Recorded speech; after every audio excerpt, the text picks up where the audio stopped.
adventures ni Gemma at Ingo. And today we're very lucky because we have the creatives who are behind this series. So before anything else, my name is Connie Trinidad. I am very happy and very proud to host my friends who are behind this wonderful series, who I find to be very promising. So first of all, let me introduce the authors and the illustrator behind the series that we call Mga Adventures ni Gemma at Ingo. First of all, we have Jane Vergara. Jane is here. Say hi, Jane.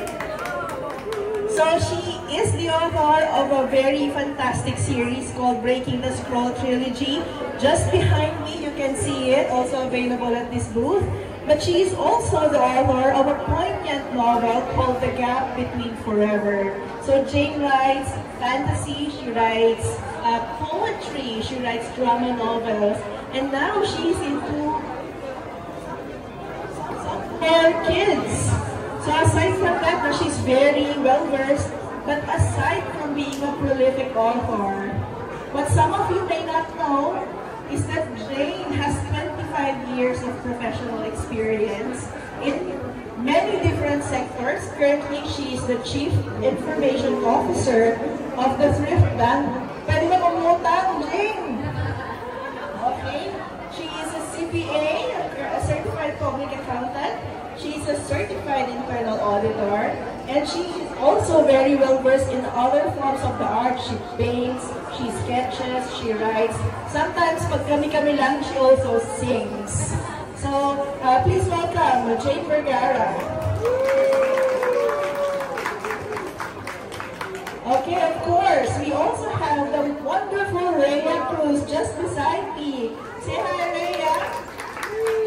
Rhea she has 30 years of corporate leadership across so many local and multinational organizations. Just recently, she was the president of one of the biggest world pizza chains. Hulaan nyo nga kung ano yun. Baka may pa-pizza tayo mamaya. Hulaan nyo. But right now, Rhea is retired from corporate work, but she's still teaching. So she's one of the more famous teachers in the La Salle University College of Engineering. Dineclare ko na, famous. Okay.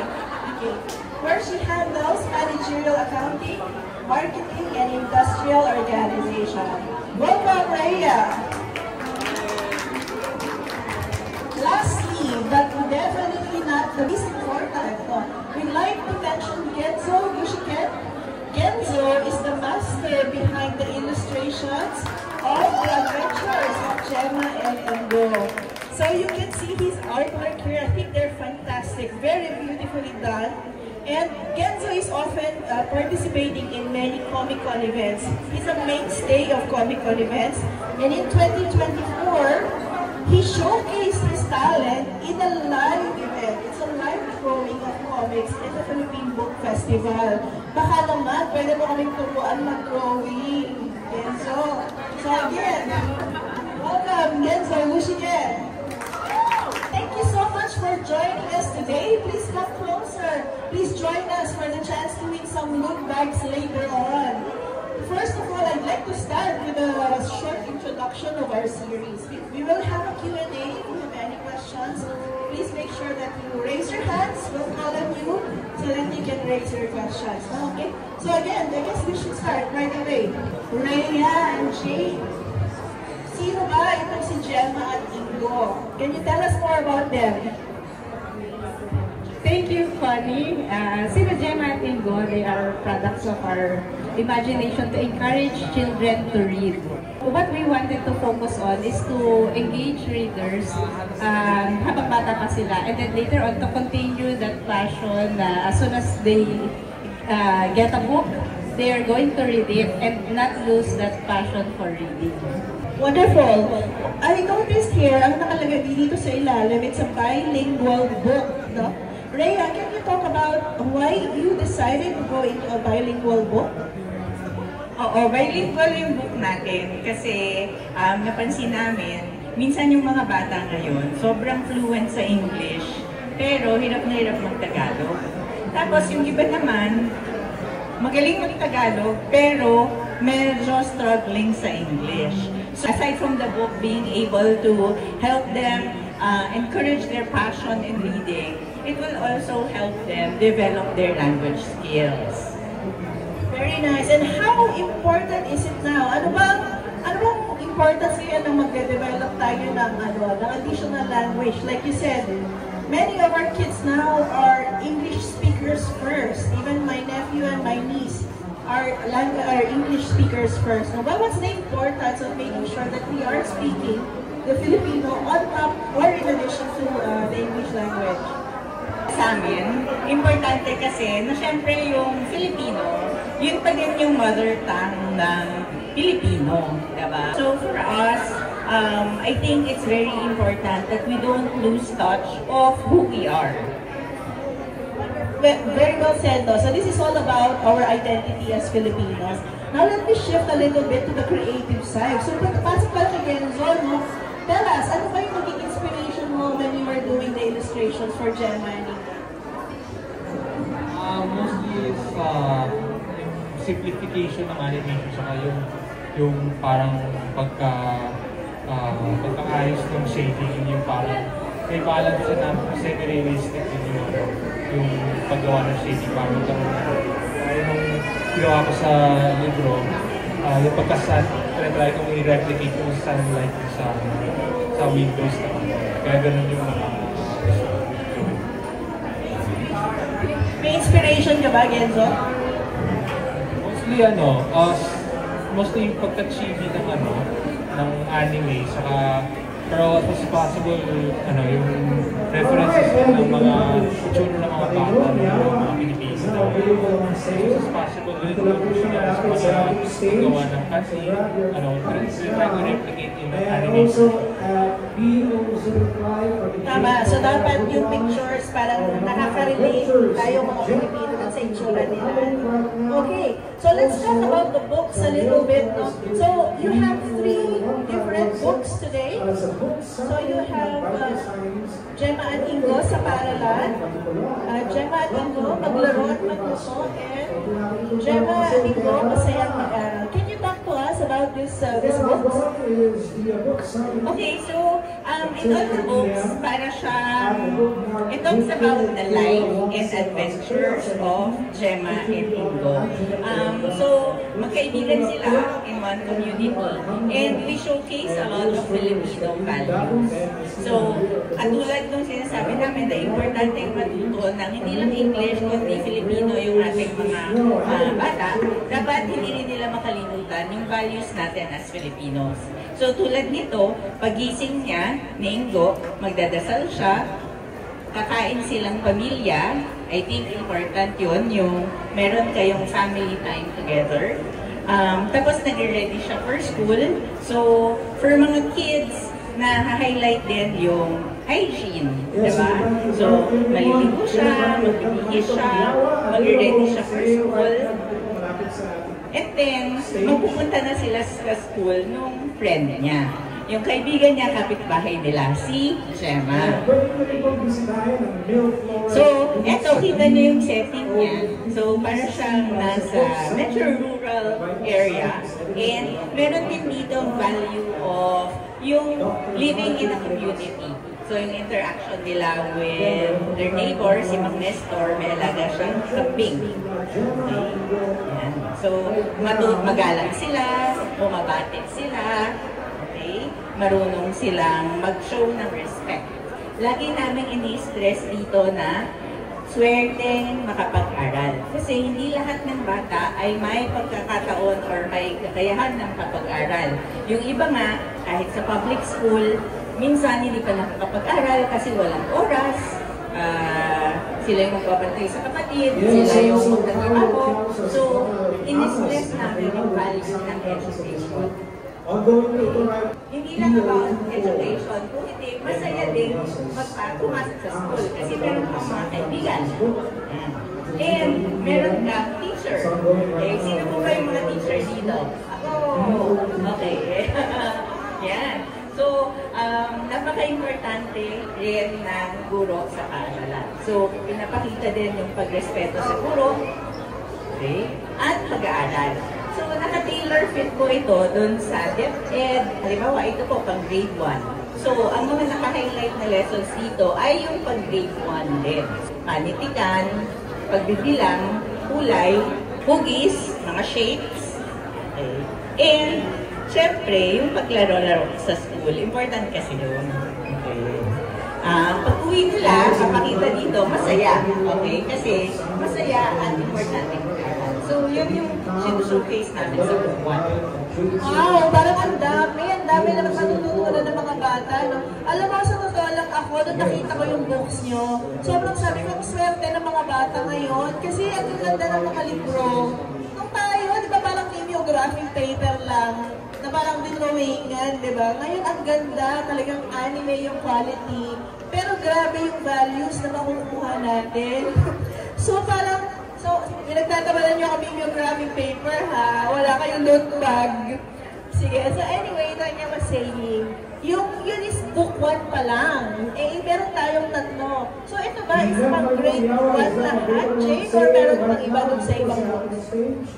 Bale, for this one, naka-tailor siya ideally for grade 1, tapos grade 2, and grade 3. Kasi when we were conceptualizing the books, what we really wanted was to have a friend for the students. So pagpasok nila, meron silang mga yung physical na friends. Tapos at the same time, even as they're learning, alam nila, meron silang partner or friend in the books. So this one naman, I'll talk about book 2, which is Gemma, mga adventures nila Gemma at Ingo, masayang mag-aral. So as Rhea mentioned earlier, we want to focus now, the children who can go to school are very lucky.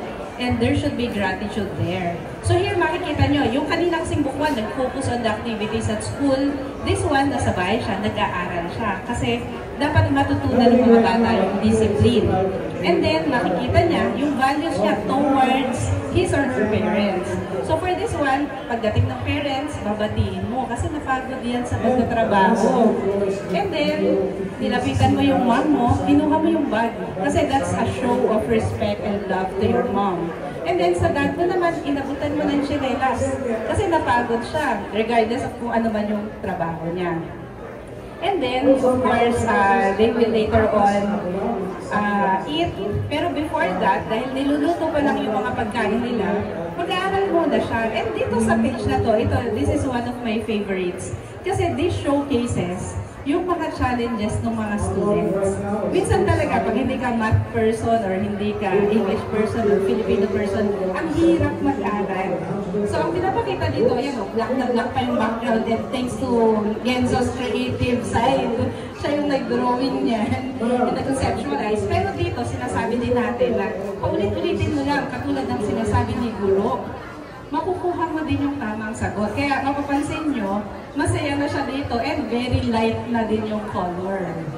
And then, of course, after niya, magbabasa muna siya ng libro while waiting for the food. And then, natapos na yung pagluluto, so tinawag na siya ng mom niya, kakain sila together, and once again, magdadasal muna sila. And this one is very important kasi tayo sanay matutulog na kaagad. This one talks about responsibility. So, pinapakita dito, before siya matulog, inaayos na muna niya yung mga gamit niya. And then, natulog na siya. Pagkagising niya, because may manok na dyan. Thanks again to Genzo for inserting these beautiful creatures. And then, pinuntahan na niya ngayon yung kapitbahay niya and now turned friend, si Gemma. And sabay-sabay na silang papasok. Dito, kasama na nila yung mas nakababatang kapatid na Gemma na si Ben. So, we want to showcase that when you go to school, you meet friends. Later on, that network is eventually going to grow and you'll have more friends. So, it really is an extension of a kid's life. And then, sabay-sabay silang papasok. Again, naka-immerse in the community. So, makikita niyo po dito, there's the sari-sari store. And, syempre, napaka-importante sa atin. Sino po dito ang may mga dogs or cats or pets? Diba? Love na love natin yung mga yan. So, yun din yung gusto natin as early as kahit gano'n kabata pa yung mga mag-aaral natin. Pag nakakita sila ng pet, especially itong si Kaka, may sakit siya during that time, ang ginawa nila, tinulungan nila. They don't know how, so tumawag muna sila ng mas nakatatanda.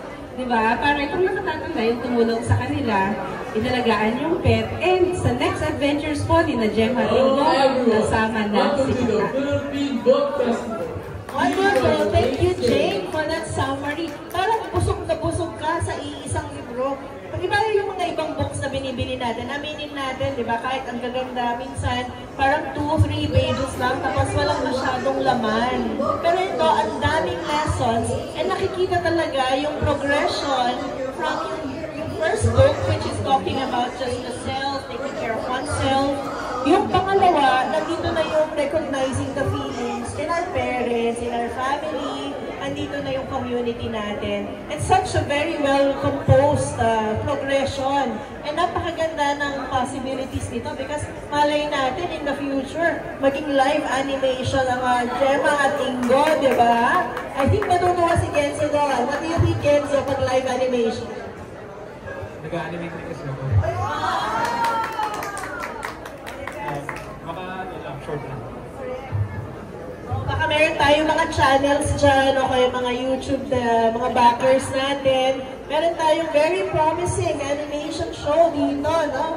So, before we go to the book 3, no? Let's talk about the third book first. But I want to check our audience. Meron kasi inyong gusto manalo ng loot bag. Meron ba? Okay, ano ba lang ang loot bag natin? Pizza at saka pautang. Joke lang. Meron tayong questions from our audience now for a chance to win loot bag. Any questions? Any comments? Yes, please. Kapag ka bumili na marami, anong discount? May senior ba? May senior discount po ba si Ma'am? You don't look senior. Batang-bata pa si Ma'am. Yes po. For senior, gagawin po namin ngayong PBF. And since grand book launch po natin ngayon, we will already. Thank you for asking your question, Ma'am. You get a free loot bag. Meron pa po ba tayo questions? Okay, yes, Ma'am. Maliban dito sa PBF, saan pa pwedeng mabili si Gemma at Ingo?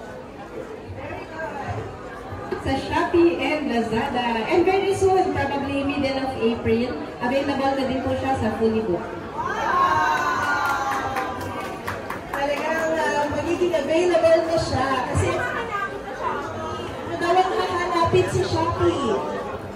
Yung shop ko, which is Jane Seday. That's Jane Seday, Jeinseday. Jane Seday. Hanapin nila. Or maybe you can look for Gemma at Ingo. Okay, before we go to the last, Available po siya dun sa makakakuha ng mga loot bag. Meron pong QR code na link to our Shopee shop. okay, meron pa po tayo mga free loot bags. Sino po meron question about the series? Anybody? Yes? Meron dito ang title, masayang mag-aral. Totoo bang masayang mag-aral? Yes, now, halika. What's your name? Saan ka nag-aaral, ate? Teacher ko. Welcome to this booth. Do you have a question for them? Head of student po kasi ako. So, makakatulong po sa kanya para sa mga future pagtutulong po ako.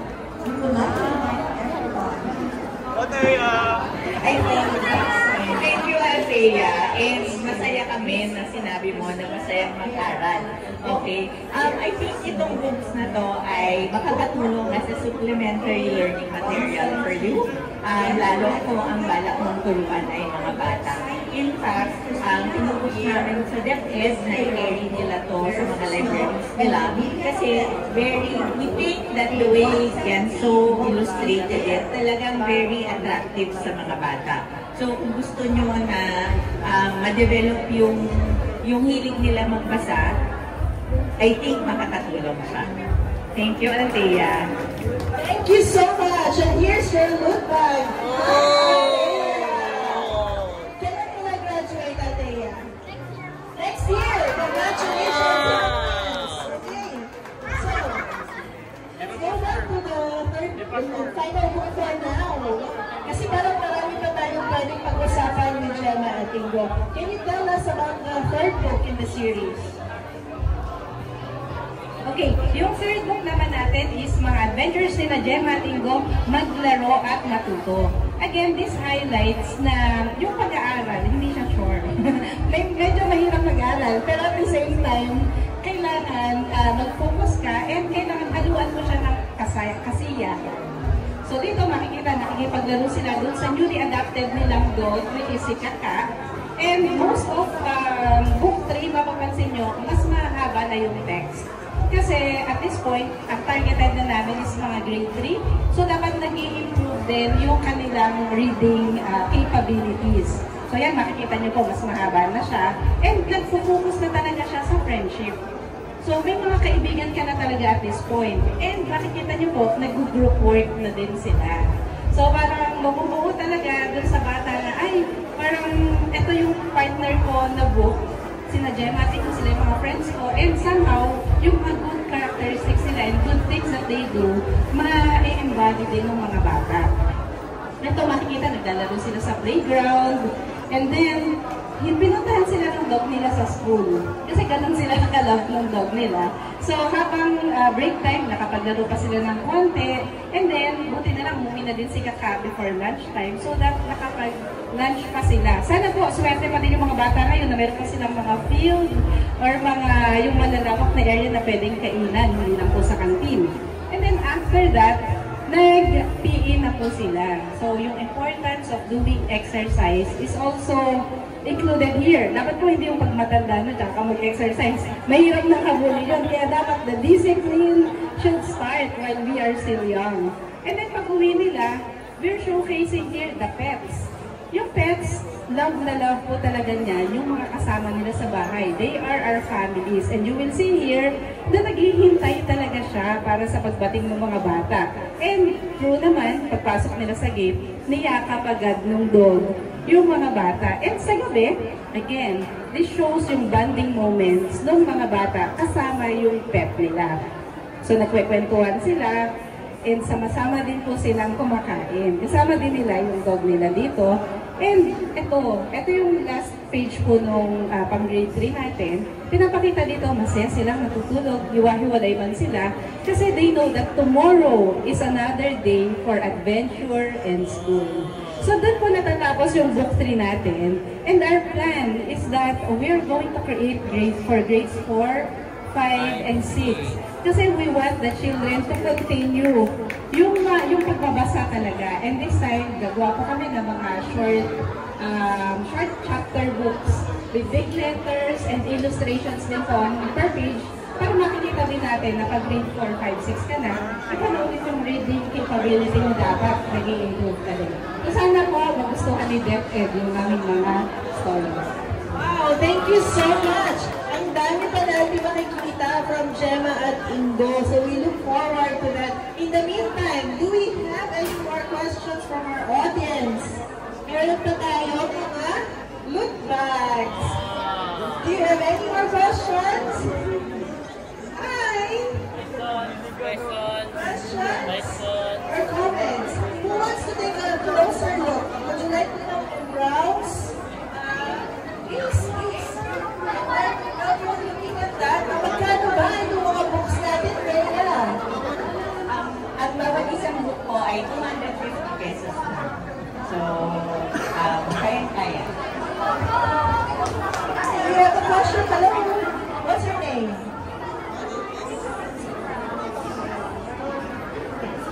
Would you like to come and take a look? Sorry.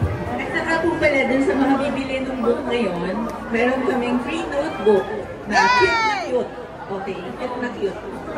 Dahil sa mga drawing, kaya naging cute. Okay, so anyone else who has a question for... Yes, ma'am. I'm here at Riza po. As a future educator po, gano'n po ma-share na engaging ko sa mga students? Ang unang-una kasi mag-e-engage sa kanila, Raisa, sa tingin namin, ay yung illustration talaga. Kasi sa simula, yung mga bata, syempre sa una, struggling yan magbasa, di ba? So, para maengganyo sila na matutong magbasa, dapat ma-attract sila at ma-engage sila ng illustration. So, ganun ka-importante yung illustration natin.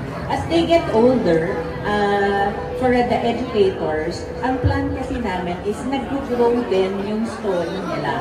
So, parang yung si Gemma Ingo, tumatanda din as tumatanda yung readers. So, hindi na yung mga simple stories lang, may mga adventures na sila, like pwede silang mag-field trip. Or kaya, naisip namin, kunwari, may mga mystery dun sa lugar nila. Like, kunwari, nawawala yung mga tanim na gulay ng kapitbahay, anong nangyari. So, nagbabago yung kwento. The same characters that the students identified with when they are younger, nag-evolve. So, sumasabay sa pag-mature ng mga estudyante. Sana makatulong, Raisa. Thank you. Raisa, thank you so much for your question. Kailan na-graduate natin? Next year din. Congratulations. Dagdag lang, Raisa, dagdag lang sa question tungkol sa illustration. Para maging feeling sa illustration, may pagka-perspective din. So, hindi lang siya yung parang flat na ginagawa ko siya yung parang may ganito pang perspective. May perspective na para magkaroon ng interest ng mga bata. Pag-ahin nito, sorry kasi nga, yung ganyan. So, nakaka-interest naman yung mga bata sa kanilang mga view. Ang galing, artist na artist talaga, no? Malay ba natin, ay ganun pala yun. So kapag pala nandun ka sa perspective ng book, no, nakaka-engage din siya. Kasi parang nandun ka doon sa loob ng situation. Okay, sige. So meron pa ba tayo mga questions, curiosities? Hi, I'm Alexa. I'm actually going to be asking from a perspective of, masaan, niya po ako ng dalawang bata, kulit na 6 and 4. Ang isa sa mga naging concern kasi mo is how to kind of, nasagot na rin naman technically about attract yung child in terms of movie. So, ano po yung, but even sa illustrations, from your experience, how at least do you convey, how do you try to make sure that at least the parent will buy the book now? It's not just the illustration. I mean, how do you get the kid at least na ma-curious yung magulang get So, dakilang Tita Award ka, ma'am. Appeal tayo. For us, yung mga pinag-isipan namin dito sa book na to, isang course, pag binili yung product, kailangan quality yan. So, one of the quality na ipagmamalaki namin on the book is in terms of yung paper. Doon muna tayo sa physical. Kasi syempre po, aminin na natin, lahat po tayo limited yung budget. So, kung bibili ka ng isang libro lang yung kaya mo, sana pwede yung basahin pa ulit-ulit ng bata hanggang sa matutunan niya talaga yung mga values na binibigay ng libro. So, that's one po. And second is yung kulay. So, yung illustration, very important na maganda talaga siya. And very important din na appealing yung mga kulay. Nagsistrike talaga siya ng attraction para po dun sa mga little kids. Tapos, ang isa po na gusto namin i-stress is, for the parents, yung values nga po na laman ng libro. Kasi, parang 2 birds in 1 stone, yung matuto na silang magbasa, and matutunan din nila yung mga, siguro po medyo old-fashioned, pero I don't think there's anything wrong with that, yung values natin. Tulad ng mga paggalang sa matanda, pagtulong sa ibang tao, pakikipagkaibigan, yung marunong kang makisalamuha sa mga tao sa paligid mo, yung gano'n. So, para sa parents, we feel po, sana tama kami, na they will find it valuable for their kids, for their nephews, for their nieces, brothers, sisters. Thank you so much. And thank you, ma'am, for your question. We appreciate you. Yes, ma'am. Sino po ang may... Oh, yes. Wow. Okay na. Okay, go. Hello po. I'm Xander po, from a point of view of a literature educator naman po. As the story progress po, grade 1, grade 2, grade 3, and mas tumatanda po yung mga characters, ano po yung pwede pa namin i-look forward? Like for example, magkakaroon ka po ba ng other side characters, panibagong story, hindi na si Gemma at Ingo, like different setup naman po. Yes. Actually, meron na po kaming working cover nung book 4. Although pinag-isipan pa namin to. And ang title po niya is working title again. Mga adventures nila Gemma at Ingo at ng Nuno sa Bunso. So, this time around, what we want to do is to introduce na to the children yung mga mythology ng Philippines.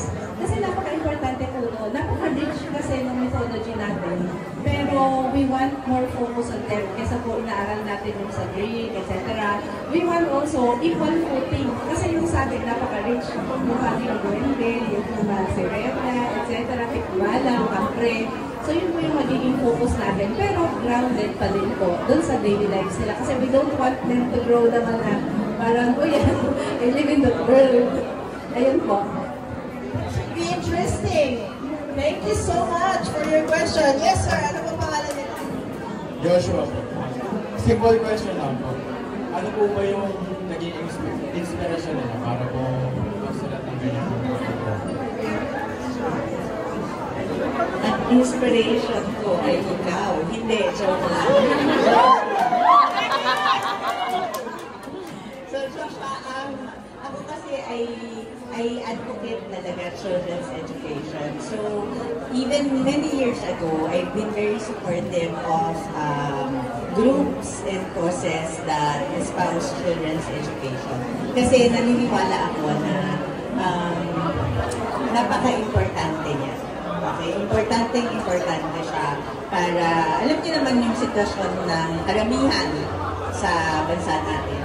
And naniniwala ako na yung edukasyon ang isa sa makatutulong para mabago yan. So yun yung inspiration ko na start natin ng maaga. Habang bata sila, simulan natin. Kung matuto silang magbasa, maingganyo silang magbasa, yun.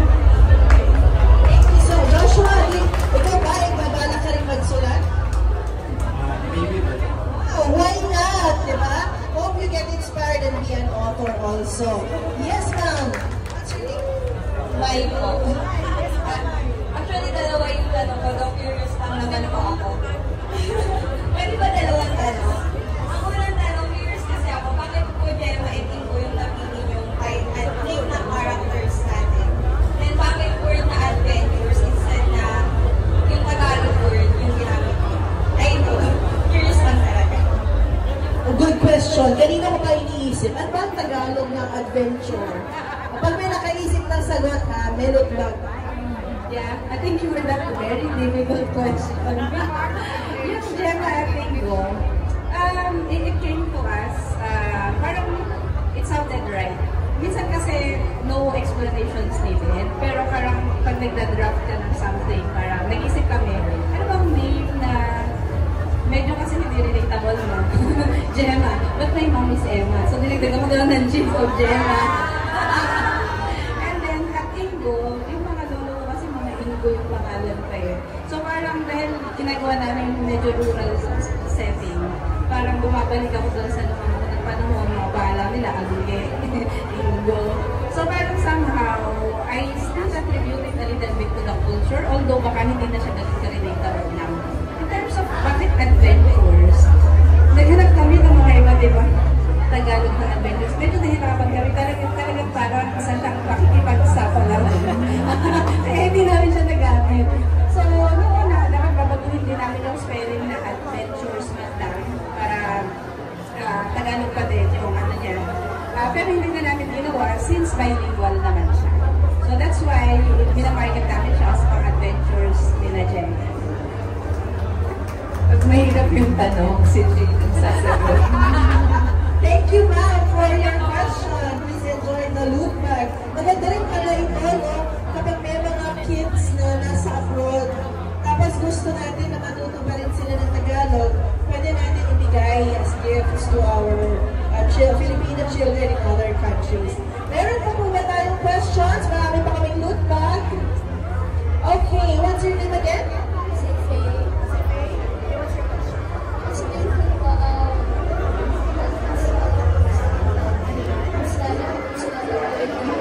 Lalaki daw ba sila pag-older na?